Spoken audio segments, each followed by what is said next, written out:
All right, everybody, welcome back for another deep dive. Today, we're going deep on something that I think is very relevant to everyone. Oh, yeah. Rebuilding trust. Yeah. Specifically in relationships after some sort of betrayal or, maybe infidelity, Right. something along those lines. Mm. Something that's happened where trust has been broken, and then what? Yeah. And what are the steps to rebuild that trust? We found this source with 5 great tips, and I think it'll be a really interesting conversation. Absolutely. I think this is something that everybody at some point in their lives will deal with, For sure. whether it's a romantic relationship, a friendship, even family dynamics. Definitely. There's always going to be moments where trust is kind of, Okay. tested and broken. Yeah.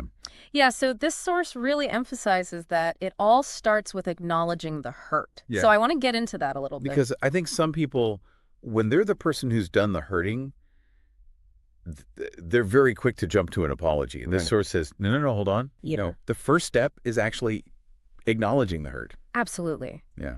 I think people, when they're apologizing, sometimes they're doing it to make themselves feel better Right. and not necessarily addressing the issue. Totally. And so, this idea of acknowledging the hurt, it's really about empathy. Right. It's about stepping outside of yourself and really understanding the impact that your actions have had on the other person. And it sounds like almost kind of validating Exactly. those feelings too. Validating the other person's experience. Like, I hear you. I see you. I understand. Exactly. And you're not minimizing it. Yeah. You're not, trying to explain it away or justify it. Yeah, you're taking responsibility. You're taking responsibility. Yeah. Which is such a key step. So after we've acknowledged the hurt, what's next? Well, then we get to be transparent. Oh. And I think this is a place where a lot of people get really kind of scared. But yeah, what does that actually mean? Because some people might hear transparent and think, oh gosh, I have to download every single thought. Right, exactly. And that's not what it's about. Okay. It's not about just like this massive information dump. Got it. You don't have to share every single detail of your life. Okay. But it is about being open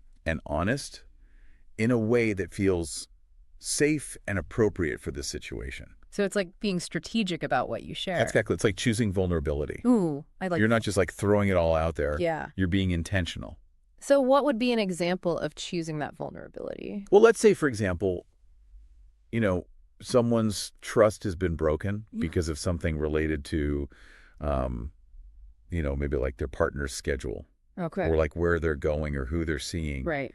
Instead of being secretive about that, Yeah. a way to be transparent would be to just proactively share your schedule. Okay. Just say, hey, this is what I'm doing today. So you're basically taking away that space for Exactly. wondering and suspicion. You're taking away the opportunity for the doubt to creep in. Got it.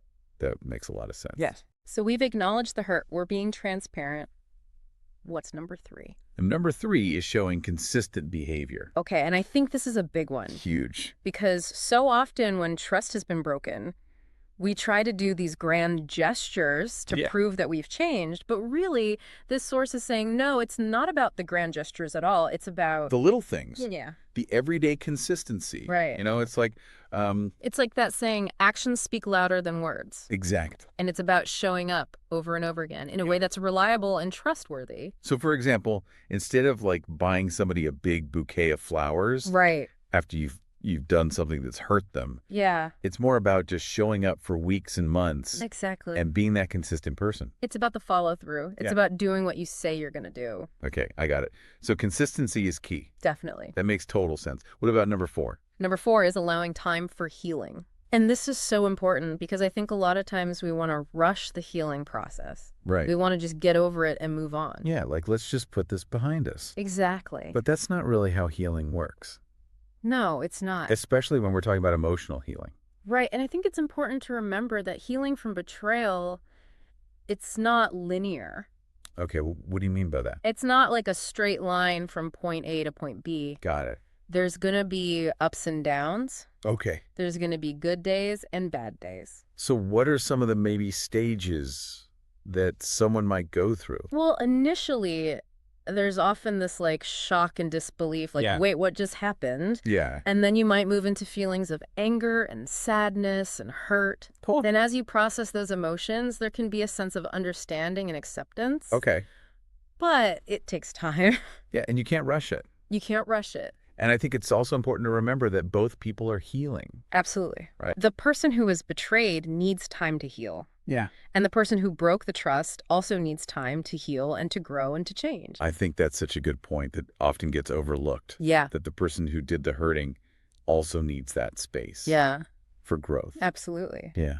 Okay, so number 5. Number 5, seek professional help. Okay, so therapy. The care. When is that a good idea in this process? Well, I think therapy can be beneficial at any stage, Okay. but it's especially helpful if you're feeling stuck Okay. or if you're just having trouble communicating effectively. Right. Or if you've tried all these other steps Yeah. and you're And still you're still not seeing progress. Yeah. Because a therapist can provide a safe and neutral space Totally. to work through those challenges. So what are some of the things that a therapist can help with?